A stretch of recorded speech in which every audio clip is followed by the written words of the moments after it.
Thanks for listening to Baxie's Musical Podcast. If you like what you hear today, be sure to like it, follow it, share it with everyone you know, give it a big fat review.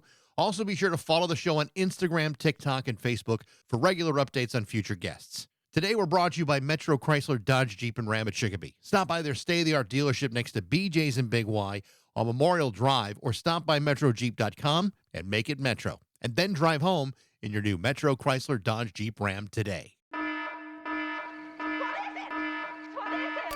It's Baxie's Musical Podcast.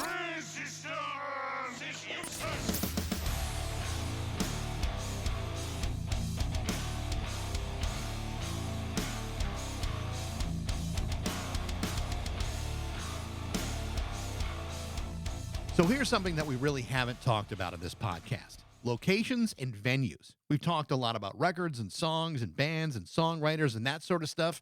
But sometimes where something happens is just as important as how something got made and who made it. Timing plays a big part in things too, because there's something to be said about being at the right place at the right time. I know that sounds like a dumbass cliche, but it just happens to be true. Which brings me to 1976 in Manchester, England.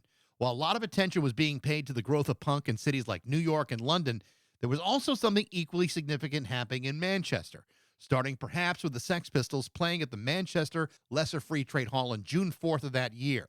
While everybody in the world claims to have been there were probably about 40 people at that show. Among them were Pete Shelley and Howard Devoto of the Buzzcocks, Ian Curtis, Peter Hook, and Bernard Sumner, who would go on to form Joy Division, producer Martin Hannett, and TV presenter Tony Wilson. The reason why this show was so important is that, one, the Buzzcocks would go on to become one of the most important punk bands in history, and Tony Wilson would soon begin Factory Records, a record label based in Manchester that would eventually release the music of Joy Division and New Order and many others. Suddenly, Manchester was producing bands like The Smiths, The Fall, and Happy Mondays, and eventually bands like Simply Red, Oasis, and the Stone Roses. The list is endless. More importantly, it puts the city of Manchester on the map as one of the most fertile and important music cities in the world. And it didn't just stop there, because in 1982, Tony Wilson of Factory Records came up with another important vision: to open up a nightclub that would rival any nightclub anywhere in the world. It would be a space that would be designed to reflect the city's industrial aesthetic, fueled and funded in part by the music of New Order and several others. The name of the club is called the Hacienda, and for a time, it became one of the most important clubs on the planet, ushering in a whole new wave of electronic dance music known as house music. This was music culled from clubs originating in Chicago, where club DJs would fill the room with punishing and often repetitive beats to create something far more intense than you'd ever find in an American disco. This was something totally different. Unfortunately, it also brought problems: drugs, violence, mismanagement, and then some. The result of which led to the bankruptcy and closing of both the Hacienda and Factory Records. How it all happened was reflected in the 2002 film 24-Hour Party People by director Michael Winterbottom. The story was also told in Peter Hook's third memoir entitled The Hacienda, How Not to Run a Club. And now a new book has been written that takes an even deeper look into what happened and what went wrong from the perspective of one of the club's most notorious DJs, Michael Pickering, entitled Manchester Must Dance. It is an amazing book that not only gives one of the best accounts of Manchester's importance, but also looks at his fascinating career after the Hacienda, including his own musical resume that includes bands like Quando Quango and M People, which cranked out 20 top 40 hits on the British charts, half of which reached the top 10. He also talks about his own history as an A&R executive with record companies for over 20 years. To talk about all of that is my guest today, the author of Manchester Must Dance, Michael Pickering, on Baxie's Musical Podcast.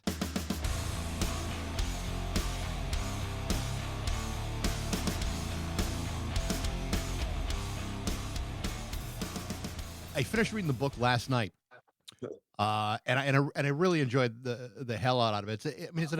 It's an amazing story, and I think what's amazing about it is you are literally right in the middle of the madness of all of it. What made you decide to tell your side of the story, and why now? Well, it was strange, really. I'm never a kind of person to look back. I always want to be looking forward, looking for the new thing. And I don't know, maybe I'd come to that stage of my life. But also, Paul Morley was a big influence on me, he was the only person. I tried to write it when lockdown started, Hmm. and it was terrible. I'm not a writer, and so as I said in the book, I always try and get the best people around me, and I thought there's only one person who would be in my mind to tell the story, which is Paul Morley. And I met him for a drink, and he straight away he just said, "Oh, I'd love to," because he'd always call me the musical polymath. I always go, as soon as I'm bored, I go on to something else. So, but I've really enjoyed it actually. It's been really good looking back. Yeah, didn't think I would, but Your perspective on the story is really interesting because I mean, there's so many different angles of the story, and and the thing is, I mean, I've seen 24-hour party people, and I read the book that Peter Hook wrote a few years ago, How Not to Run a Club. that was a good book. It was a good book, and actually, Funny. all three of them were hysterical. But Yeah, yeah, but I think what's interesting about your book specifically is I think it's the most thorough look at the city of Manchester that maybe I've ever read. yeah, And perhaps it's the most important part of the story because you get the sense that this could only have happened in Manchester. yeah. What are your thoughts about that? Yeah, I agree. Actually, there's a lot of kind of rewriting of the history of cultural history of Manchester, and quite frivolous a lot of it, for want of a better word. But I also was inspired by a book called by a book by a guy called Annie Spinoza, Hmm. called Manchester Unspun, and he was a journalist who was around for all that period that my book covers, and I just thought, yeah, this is like, because it's probably the most exciting new city in Europe now. Yeah. You know, I don't think that's a wild claim. If you go, it's just mad. It's just crazy. It's not the place that you know. It's not the Manchester I knew when I was a young guy. Um, and there is a story behind it all, and the story, yeah, might have started 82 with us opening the Hacienda and giving the confidence, but there's a lot of other characters that are in the build-up, and I wanted to put some of that feel into it. Also, to let young people know that there was a reason for punk and acid house and these other movements that are usually largely forgotten. I mean, there's kids walking around in Joy Division t-shirts now, and all over the world, but we never sold any record. We only sold 10,000 of each album, It, because we were outcasts, and political systems like Margaret Thatcher, you know, all that kind of thing gave rise to punk and acid house, really, so oppression of young. so what do you think it was about Manchester in the 70s, in the mid to late 70s that made it so ripe for that scene to emerge? Because I mean, there's a lot of things that led into it, and you talk about it at great length in the book. But what was it about Manchester that made it just like the right place at the right time? I think there's a number of reasons, really. One, people in Manchester. I remember going to with Tony Wilson to a book reading by Anthony Burgess, the great novelist who wrote Clockwork Orange, etc. And when it was the Q&A time, someone in the audience asked him what they thought was the difference between London and Manchester. There was always this big thing for us about London. And he said the difference is people in Manchester and the North look outwards.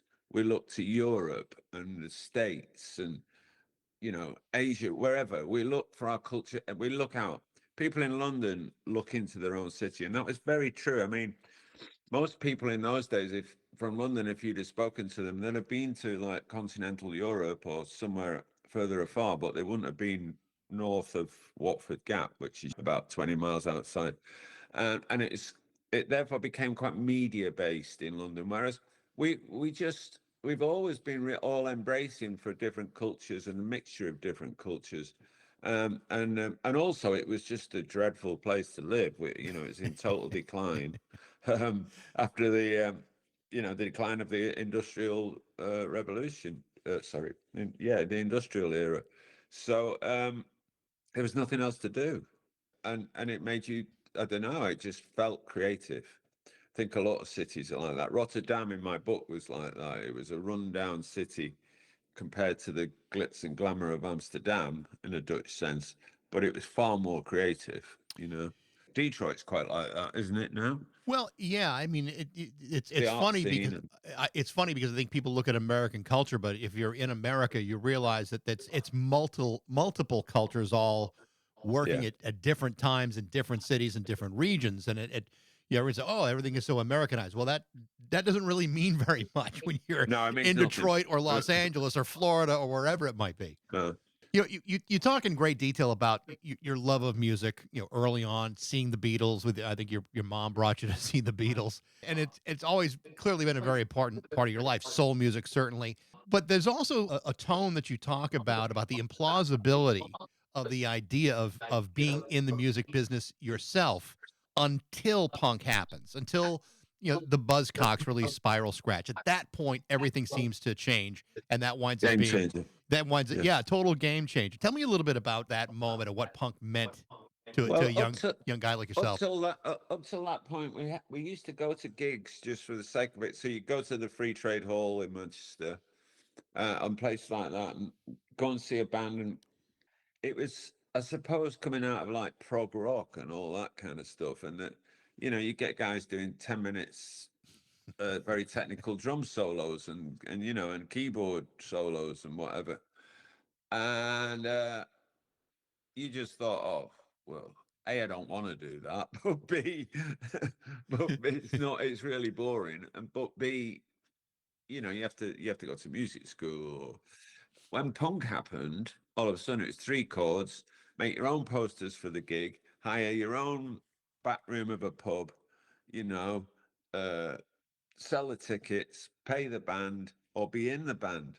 And it was like, oh, wow. It was like a massive inner revolution in your mind because you're like, I can do all this. I Yeah. could do this. And we were all doing it. We all started doing it immediately. I think also Mancunians have a very get up and go up, right. Well, let's have it. Give it a go. Let's do it. And yeah, we just started doing it. It was so exciting. I mean, Spiral Scratch is a great place to start because I mean, you're not just talking about maybe one of the best punk records that was ever released. They did everything by themselves, including press it, Everything. release it. Everything was done by those guys. Everything. I love that the fact that the cover is just it's just a black and white photograph of them stood in normal clothes. Yeah. It's just brilliant. And and boredom kind of really did sum up that moment or the end of that moment. You talked about the Sex Pistols at the Free Trade Hall, and what an incredibly important moment that is. And it's kind of like the British Woodstock. Like everybody was there, but the fact is there weren't that many people there. No, they weren't. No. But it winds up being this really important moment because not just of the performance, but what it sparked after it was over. And the people that were there seemed to all start a band of some sort or and another. it was organized. The night was actually, not a lot of people note it, but it was organized by the Buzzcocks. Yeah. Yeah, yeah, I mean, it's incredible. It was an incredible night. The other night, I think, that had as much impact on a lot of us was the Kraftwerk tour. The year, I think it was 76, which they played Manchester Free Trade Hall, and I know that I was there, and New Order, the members of New Order, the same in Sheffield. They went on to Sheffield after us, and all those Sheffield musicians went, and that was another game changer because you were like, wow, look at those little machines, they can do all the work. How do I get one? How do I program it? But yeah, the Sex Pistols gig was really important because punk didn't happen for very long. Yeah, it in was my mind. It was over before it started. Yeah, Yeah. It was over by late 79, really. Yeah. So Tony Wilson is among one of the people that were at that show. And obviously he plays this enormous part in the story and an enormous part in your book. I mean, not just for opening up the club, but clearly he had this idealistic vision of things from Factory Records on, regardless of its financial viability or whatever. But tell me about that. What do you think it was that was motivating him back then? Was it just because of the excitement of it all, or was there something larger that he was seeing that other people may not have seen? Tony Tony lived and breathed the northwest of England. You know, he loved Manchester. He had amazing civic pride in Manchester. He was also a complete dreamer. You know, he'd been to Cambridge University and was well learned, and you know, he then become like a well-known local journalist.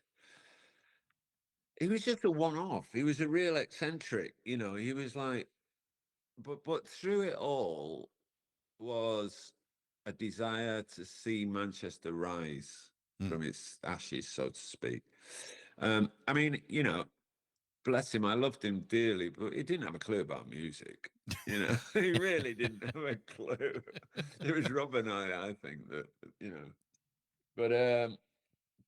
but he was just great. He would, he gave you complete freedom to do whatever you wanted, whenever you wanted. Even when I'd kind of left and I was having so much success with deconstruction, he was so supportive, you know, because he was like, you could tell he was like, well, that's not that dance label making loads of money, which would have saved us, is not in my vision of things. I never once heard the word profit or money mentioned when I was at Factory. All you want to do It sounds like was, nobody heard those words when you were at well, Factory. no one did. No, no one. I mean, all you wanted to do was get your record out, make a nice sleeve for it, and go on tour and play it. Yeah. That was the limit of your ambitions. You know, obviously the story of Joy Division is, you know, looms pretty, you know, big in all of this, and you know they hold this incredible significance worldwide. But you know, we here in the States could only judge Joy Division based on the two records, and not much else, because unfortunately they never got the chance to come to the United States before Ian We're Curtis 2 days or away. died. Yeah. But it's, you know, it's funny to me, and I remember talking to Peter Hook a few years ago about this. You know, you see kids now wearing the Joy Division T-shirt Yeah. without any working knowledge of any songs by Joy Division whatsoever. But there's No. something powerful about the band, musically and visually. It really was kind of like a fully formed asteroid that came from, you know, space. I mean, it really was something so unique. What was your thought about Joy Division when you first started to get introduced to them? I thought, because I saw them from very early, when they were putting out just putting out singles like Atmosphere and stuff. They were brilliant from the start because they had something when you were stood in front of them watching them, and you're usually in a small club. Something really something that dragged you in, something that made you edgy in a good way. You know, it was kind of, and then of course you marry that to great songwriting and Martin Hannett. I mean, that really pulled it off. Martin was at his peak at that moment, and New Order were just really blowing up in their own creative sense. I mean, not in popularity. And it was just, I mean, both albums are just wonderful. Yeah. You know, just absolutely wonderful. And the sound of them is still so relevant now when you listen to it today, you know. And you know, I suppose Ian's death did help the legend, you know. I don't know. When I talked to Peter Hook, like I said, this is a number of years ago, almost like 5 years ago. You know, I asked him about Ian, and you know, and it's a question that everyone has asked him a million times, but the question has always been, you know, did you see any warning signs that Ian was in trouble? And his answer I thought was really interesting, that no, in fact, he didn't see the warning signs until, you know, looking back at it later, said, well, of course, all those warning signs were there. I mean, did you see Ian as someone who was in trouble at the time? Not really, but the last 2 years maybe of Ian's life, I was in Holland, but they come over to play, and so we'd hang out then, and he was just having a lot of fun, to be honest. I Yeah. mean, you know, he was having a riot, to be honest. So no, I didn't. I had no idea that was coming. Yeah. None at all. The other guys were a lot closer to Ian than I was, you know.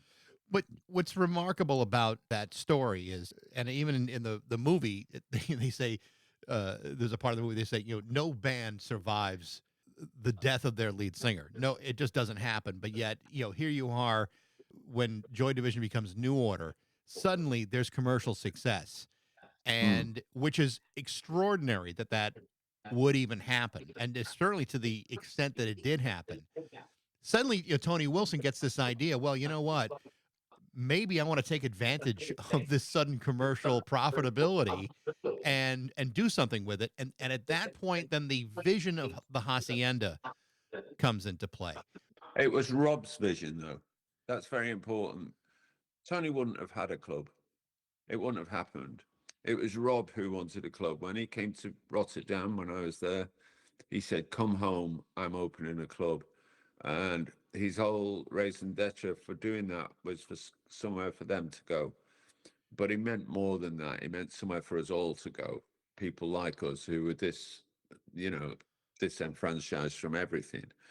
But it was Rob. Tony was our figurehead because he was very flamboyant and he was on TV and he was great and he was funny and, he came out with wonderful lines, I remember when they asked him why we'd built the Hacienda and he said, "Every city needs a cathedral, darling." And I thought, oh, what an answer that's fucking great, Tony, But it was Rob who was really the driving force. But as it's getting built, and obviously, there's being money sunk into this thing quite a bit, and a lot of it is coming from the record sales of New Order. And that's something that's always kind of stuck out to me. It's like, I'm trying to imagine I'm Stephen Morrison and someone says, "Hey, listen, I know you're selling a lot of records, but we want to take all that money and build a club." Because it came about in a different way, because they were very badly advised by financial people.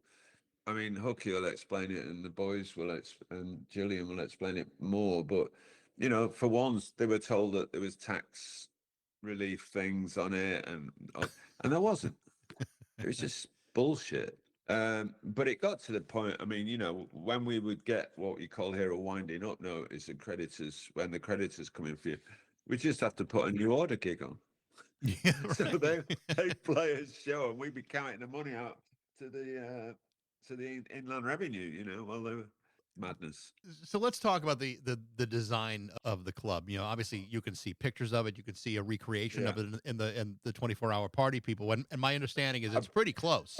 That was an absolutely brilliant recreation. And I remember walking through the set with Tony, and we were getting into a conversation, and we got to the far side where there's a door that used to go down to a gay traitor cocktail bar. I mean, who has a club with all British traitors, gay British traitors named, all the bars named after him? I'm like, this is superb.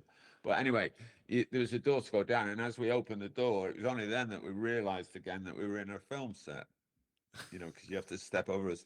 And the guy, I was talking to him, I said, "Mate," he asked me, he said, "What do you think? You spent a lot of years in it." And I said, it's perfect. It's an absolute replica. And he hadn't used any drawings.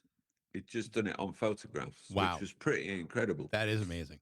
Yeah. So I mean, to walk onto that set and to see it, I mean, it just had to be, I don't know if it was like a PTSD reaction to it, or if it was just, or what your thoughts were.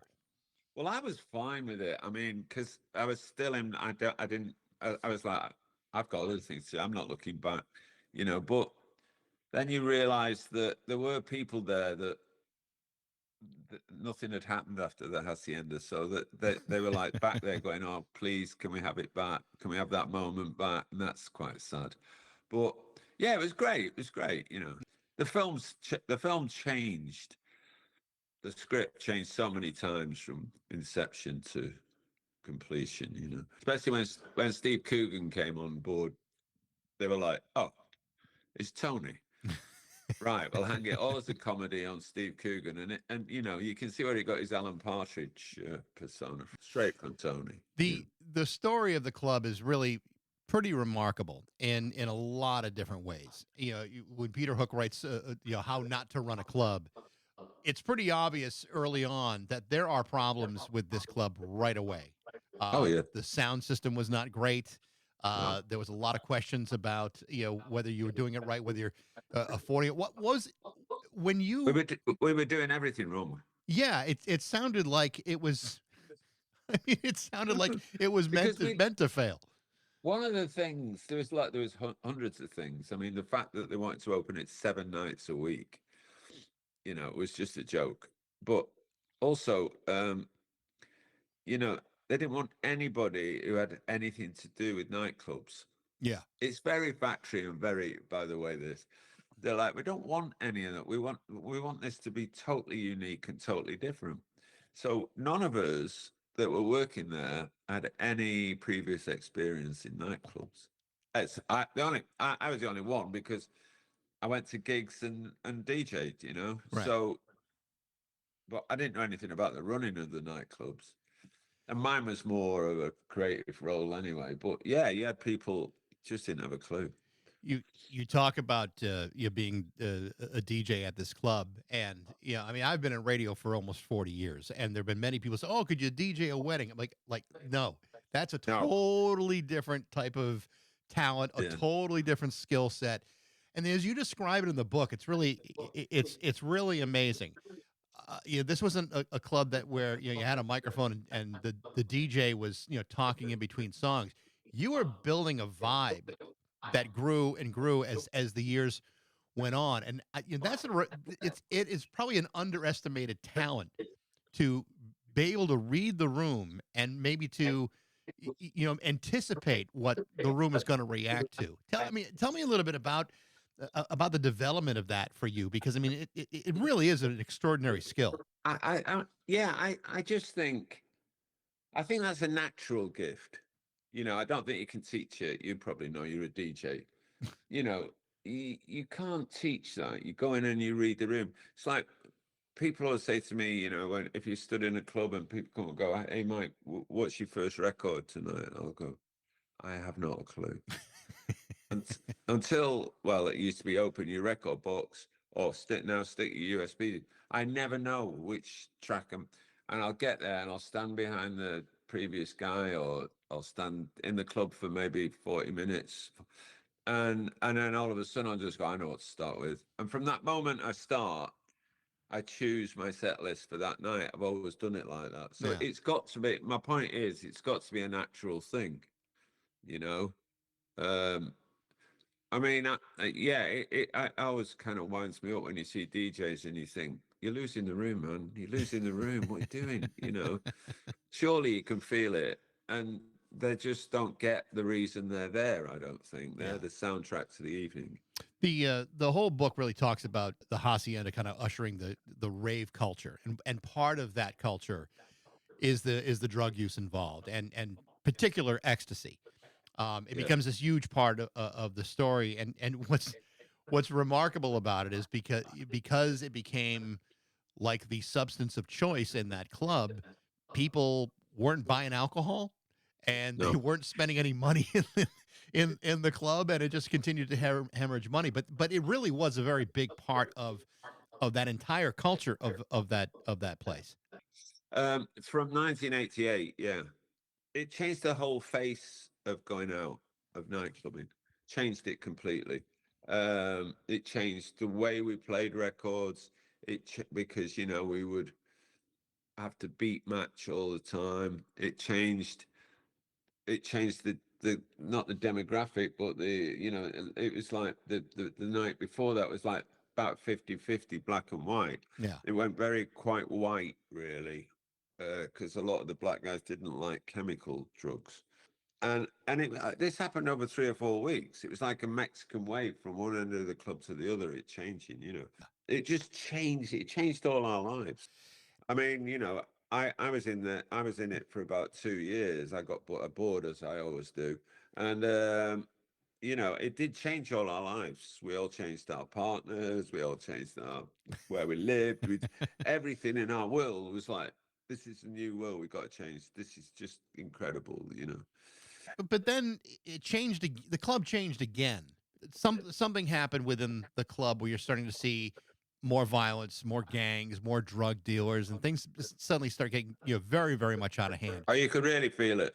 Was there like a particular moment you said, "Hey, something's wrong here. Something is not There's a right here"? few. There's a few moments. One big moment for me, and a few others. In the first and second summer of love, 88, 89, it was absolutely wonderful because it was a secret society. Nobody knew we would do what we were doing. They didn't have a clue. I've put some examples in the book. The authorities, the police, no one. We were getting on with our thing. No one was bothering them. Then a guy, I can't remember his name now, from London, who was starting to do the big raves, like we used to call them the M25.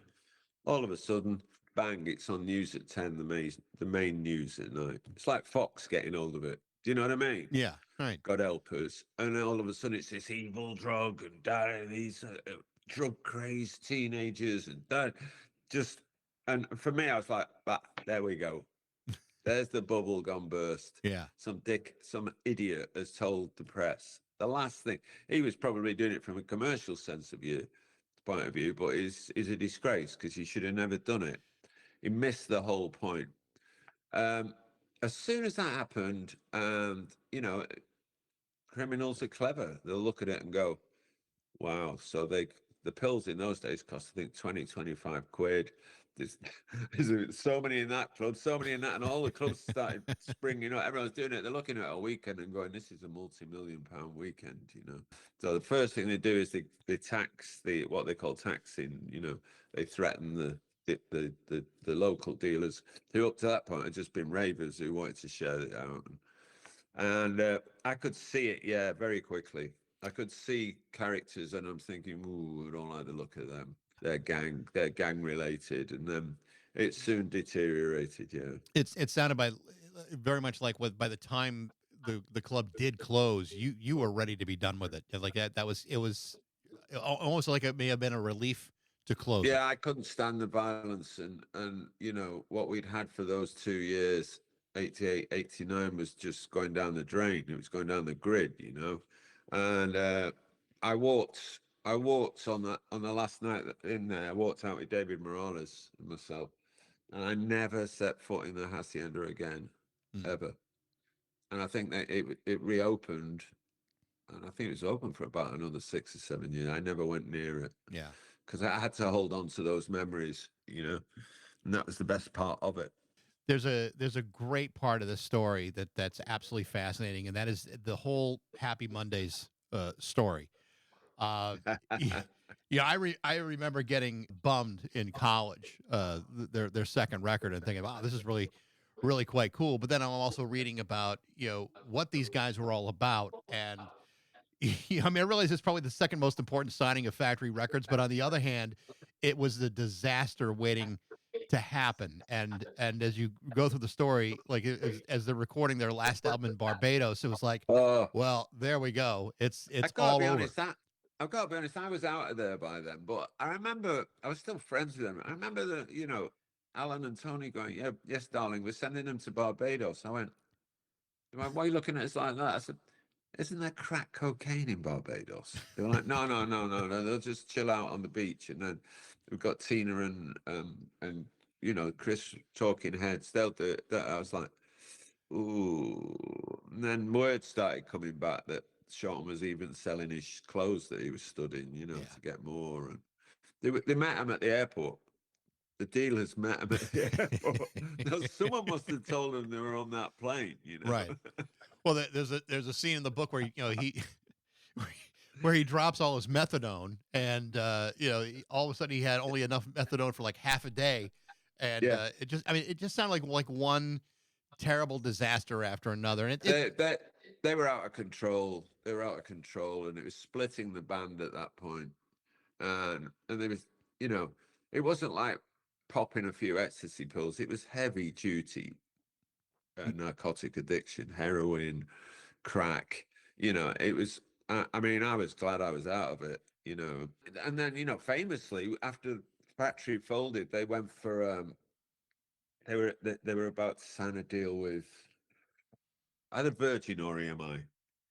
Sean had they were all sat in the office waiting to do the dealings. Sean had a nickname to his sidekick. I think it was KFC.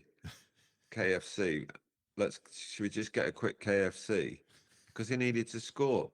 The record company found out about it and pulled the plug.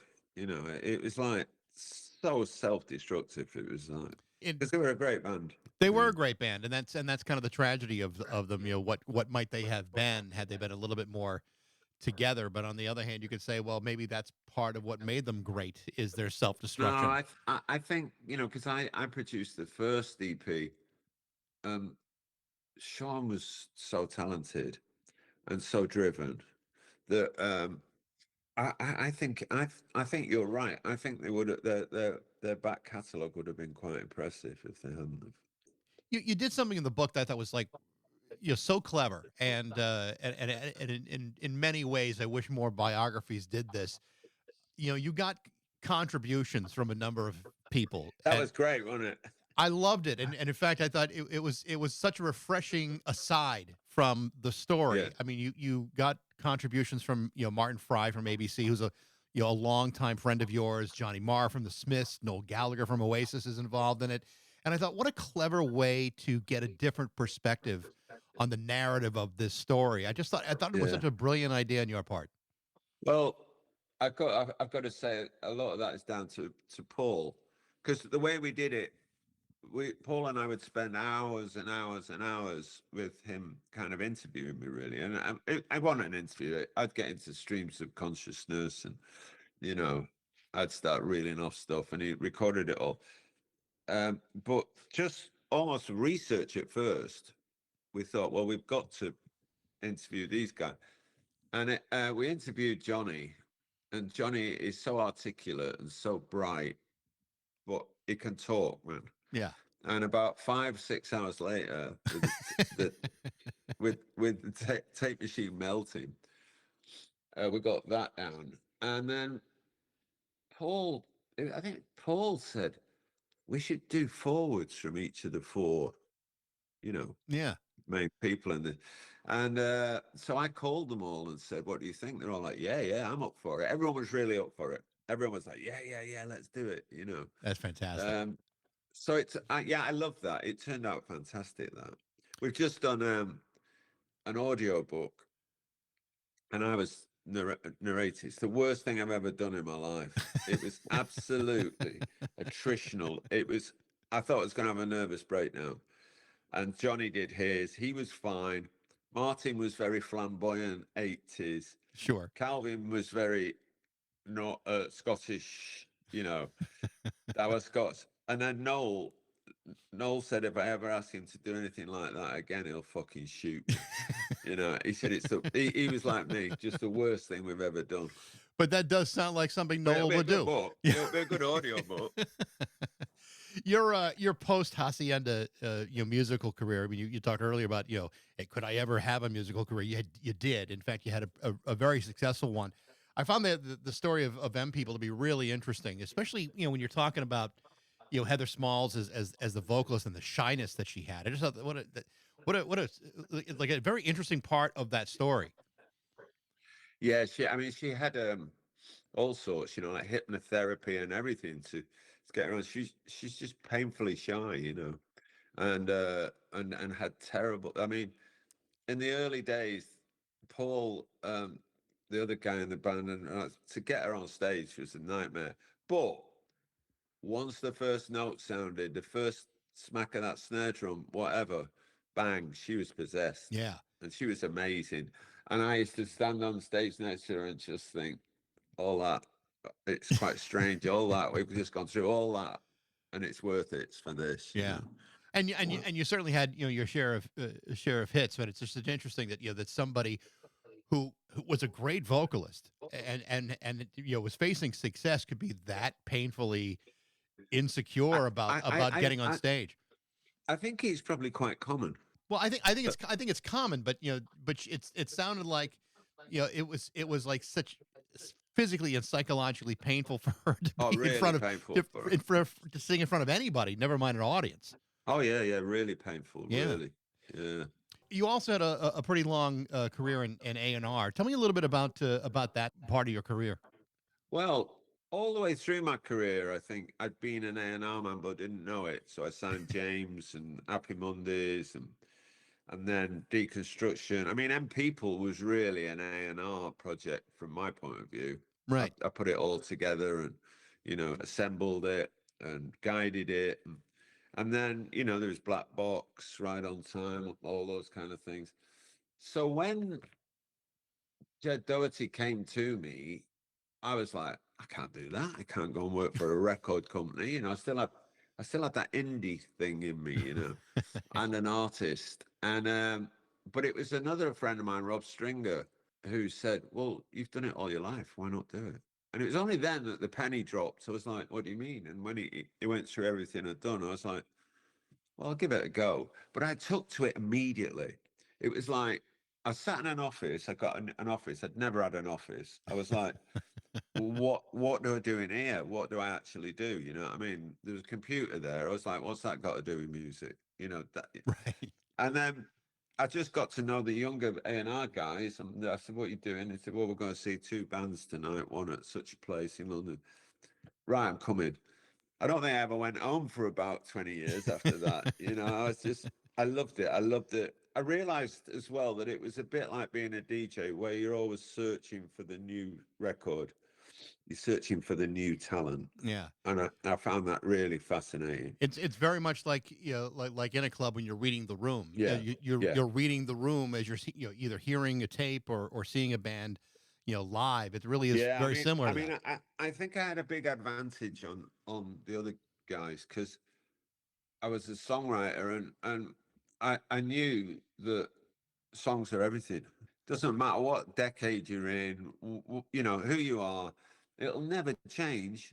The song is going to do it. And they used to come into A&R meetings and go, oh yeah, this band are really cool. The singer, look, this is what he looks like. I'm like, I don't care what he looks like. Have they got any songs? And they'd be like, well, we could work on that. I guess, nah, what's the point? If they write great songs, they'll be a hit. I said, look at some of the great singers. They're ugly. Jagger, Tom York, Ian Curtis. They were hardly oil paintings, were they? They weren't pin-ups. I said, but everyone finds them sexy because they've got great songs. Yeah. So I used to just stand in these gigs in shitty little places and listen for songs. And which is why I sang. And you have to have that sixth sense. I think when you meet an artist, you can just tell when someone's really got it. I think when they want it.